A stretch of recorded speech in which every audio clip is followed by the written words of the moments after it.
Hey everybody, and welcome to Beyond Range. So, a friend recently told me that the coin poker ante games are pretty good, and they have pretty good leaderboards on them.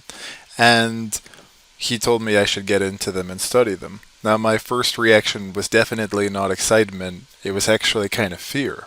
And I didn't really know the pre-flop ranges. I've not studied ante before, but I also realized that poker is evolving. So, the question is, do we go in here and kind of learn pre-flop perfectly before we play, or do we start playing and then try to figure it out? And I don't think that either extreme is necessary. So I'm going to kind of show you the middle path, because very often I might spend an entire week on river spots and 3-bet pots or 4-bet pots trying to understand thresholds or understand where they might make a mistake earlier in the tree or understand things that I'm messing up and go in a lot of depth. Whereas with this, I don't want to go in that much depth. I actually want to get a very superficial understanding of roughly the thresholds and train my intuition.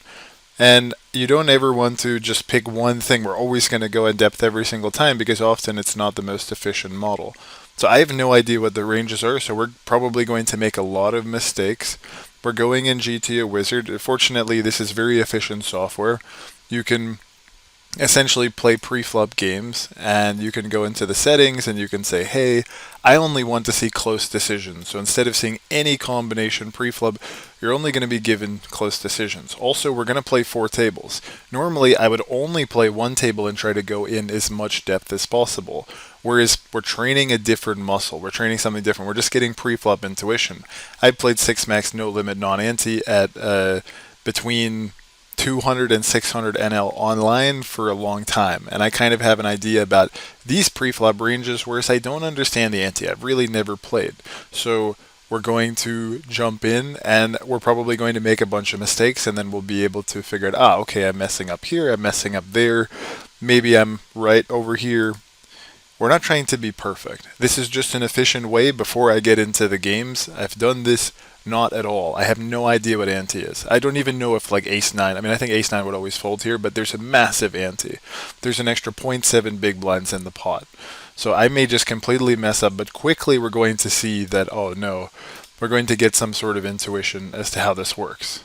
Right, so I don't think we'd be 3-betting very many sixes, very polar spot regardless of the ante. Structurally, it's the same a6 offsuit with the ante. I don't know. You see, I really don't know. I really don't know. I know that ace8 offsuit and ace5 offsuit in a non-ante game would raise. I don't know if ace6 offsuit. So this is a big question. We start to think about this particular spot. Here we're in the low jack. I think ace 9 would always fold in this situation. I don't think, oh no, wow, ace 9 is raising, so I'm wrong. So I would like to say probably ace 6 folds, but maybe it will raise. Let's try the raise. Oh, it raises a little bit. We're just training our intuition. I have no idea. I think king 7 would always fold here. I think it's probably too weak to put in many continues. It does. 10-7 probably too weak to fold.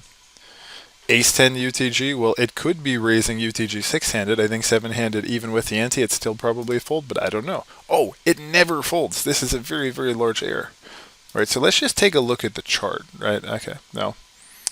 Or we don't really need to take a look at the chart, but you can see that this is a fundamental error, right? So already we can see that my intuition coming from 6 max non-ante is going to be different. I'm already a little bit shocked that that was a pure open. I thought it might mix, but I really did not expect that to be a pure open. Now, I don't want to go into these games and learn perfectly. Now, here we are playing versus the hijack versus 2.5x raise. Again, 0.7 BB total in the pot, extra from the antes. I think this should just fold. It's mostly folding. And I think King Jack probably has to continue on the button, basically always in some capacity. The RNG we're using is high for the aggressive option, so we're going to go with the 3-bet. So this is 3-betting mostly. It's never folding, so that was correct. The Jack 8 obviously always going to continue. The Jack 9 also is going to always have to raise. Oh my god, it's not always raising. What? So Jack 9 is folding, but then Ace 10 offsuit is raising. Ah, my intuition is off. Now, I think here the pocket four is probably going to have to end up folding, but maybe we're going to just have a wider call range. I mean, it's probably going to end up mixing, but I don't know. Folding 100%. My intuition is very off. Extremely off.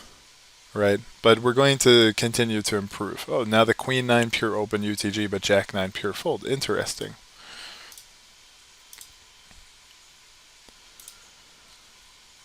You don't need to get perfect. You don't need to stop for 5 hours on one hand and punish yourself. You're just kind of gaining intuition. Whereas when you go into more precise situations and you want to understand, well, why is this the value threshold? Why is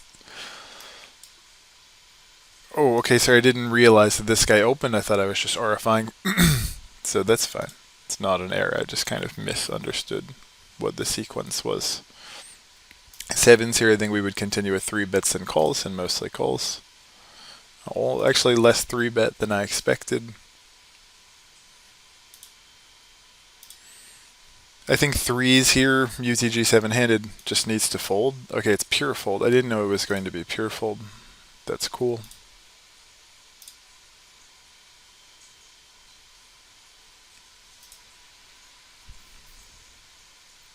UTG, or no, basically low jack opens. I think king 8 is pure fold here. Deuces, hijack. I don't really know what we do with deuces here. Maybe just blockers are very important because people are continuing wider, so having more equity here is maybe better. Maybe the equilibrium starts to change a bit. I'm not sure. Oh, King Jack UTG is a pure open. Wow, so we are seeing that the bigger cards are actually valued more, and maybe that has a lot to do with the equity when you end up reaching post flop. But I mean, I don't really understand exactly. Maybe we're having more equity versus the in position cold call range. I don't really get it. Or the big blind is calling wider. Maybe we're having more equity than something like deuces. See, this I don't even understand theoretically exactly why that's happening. And it's actually because I've memorized solutions to very different situations and I've never exposed myself to this. Um, I'm becoming quite surprised because some things are becoming counterintuitive. So how long would it take to become proficient at this? Oh, a7 offsuit, never folding again in the cutoff. See, we actually, I think, folded a6, and it said not to fold a6 very often before, right? Ooh, ace10 mostly continuing against basically what is 6 max UTG on the button. That's incredible. That's very, very wide. I'm continuing, or I'm surprised more and more. Now the 8-9 7-handed UTG, I assume fold. Ah, so that's pure fold.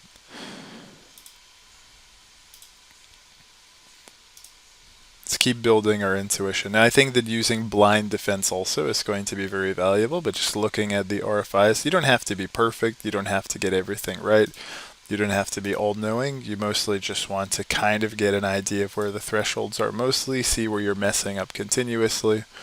Ace-9, this I think would pure fold. Oh my god, ace-9 is opening a bunch in this position, so the big cards are very valuable. And even King Jack here is doing a bunch of 3-bet in this position. Definitely this thing shocks me a lot. Now the Queen 7, we're going to go with the call. Queen 10, we're going to go with raise.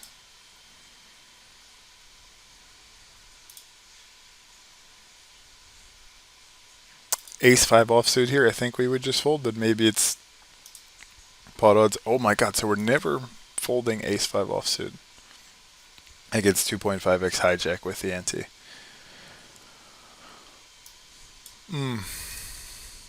We're seeing a bunch of errors. We're seeing a lot of ways that I'm messing up here. So it's nice to not just jump into the games automatically. It's nice to have some sort of intuition as to how this stuff works.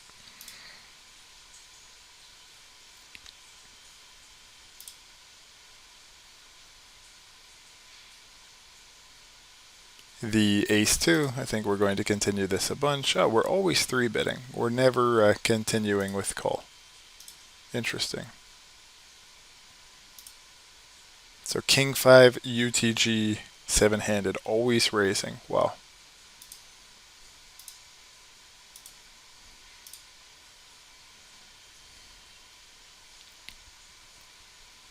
We'll try to keep this video about 10 minutes, but we are kind of just messing around. We're seeing what the ranges look like. We're trying to build some intuition. Oh no, this guy already opened. This is going to be a fold. I think the ace 3 probably needs to continue here. Oh my god, so ace 3 is a fold, pure, against cutoff, but ace 5 off is a pure continue against hijack. So it seems like this particular ace X is like very specific which one wants to continue. Again, this kind of goes against my intuition. Queen 5 is mixing. I wonder, I guess maybe the threshold is going to be on that, like a kind of Queen 5, Queen 6 maybe? Or maybe it's just mixing a bunch of the lower Queen X and having a range that kind of contains a bunch of hands across all the 6, 5, 4, 7, etc., and not just specifically cutting off at exactly Queen 6. I don't know. But yeah, guys, this is one of the ways that I think about training pre-flop to get into a new game that is ante, something that I've never played and I don't really know what's going on. I wouldn't just sit it and look at pre-flop charts for 5 hours and try to figure out the perfect thing. Whereas a lot of the channel is actually talking about going in depth. So it almost feels like I'm kind of contradicting myself. And of course I have many self-contradictions and I'm very confused about learning poker and I'm trying to figure this thing out. But I do think that this is probably generally a better method, and then I can start to see where I'm messing up more and more. Wow, ace-9 offsuit doing a bunch of 3-bet in position there. Very interesting.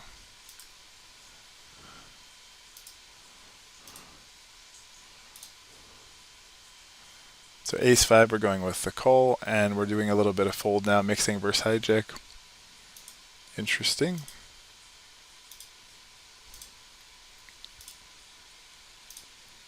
We can take a look at our results. We'll end this session. So we made many different errors. We made a few, inaccuracies, a few incorrect things. So this is our GTO score. So then we can try to do this again later. I think playing a couple hundred hands is ideal, but also I think 12-minute video is not bad. Yeah, poker is not always about going in absolute depth by any means. You can train in many different ways. So this is Beyond Range. Thanks for coming, and we'll see you next time.